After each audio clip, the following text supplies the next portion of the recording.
Hey guys, what is going on? Rodrigo here with the noobs, and in this video I'm taking a quick look at what we can expect in COD Vanguard and Warzone when Season 5 drops next Wednesday. So let's get straight into it.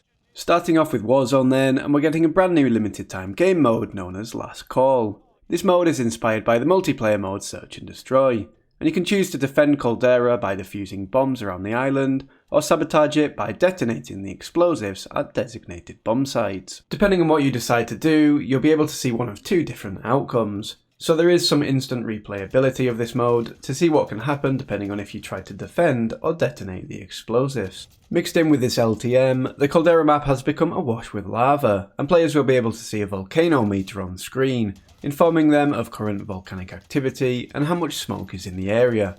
There's also an update to the Gulag to incorporate this volcanic change. We're also getting a few new perks and other additions to Warzone, such as the Rage Serum, and this one allows you to become violently unstable, giving you superior melee damage, increased lunge distance and enhanced stun power while fighting with melee weapons or fists. When using the Rage Serum, however, you may become louder and can recoil with more confusion while stunned or flashed, so there are some pros and cons to using that field upgrade.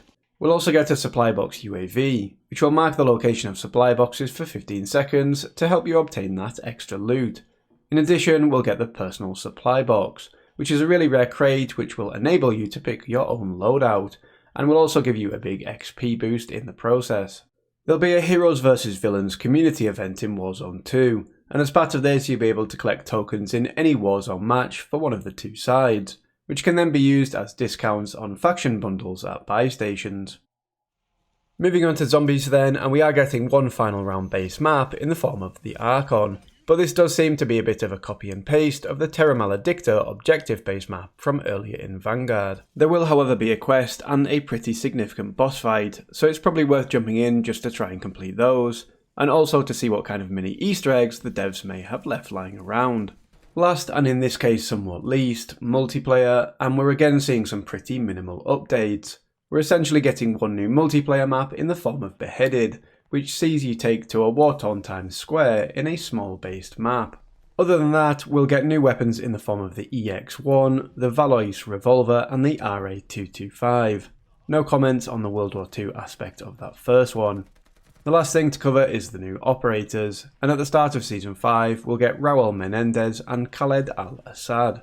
So a pretty good way to round out Vanguard then as far as zombies and Warzone is concerned, but I have to say that again the multiplayer update has left a lot to be desired.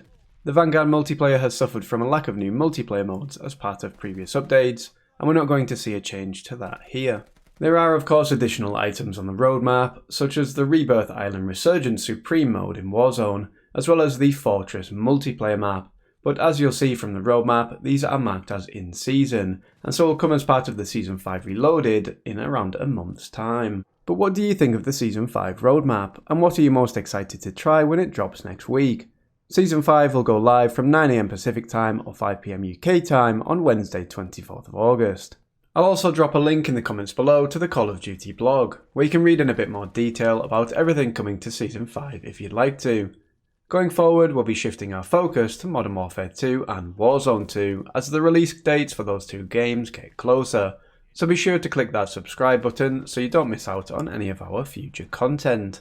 Until then, take care guys, and I'll catch you in the next one.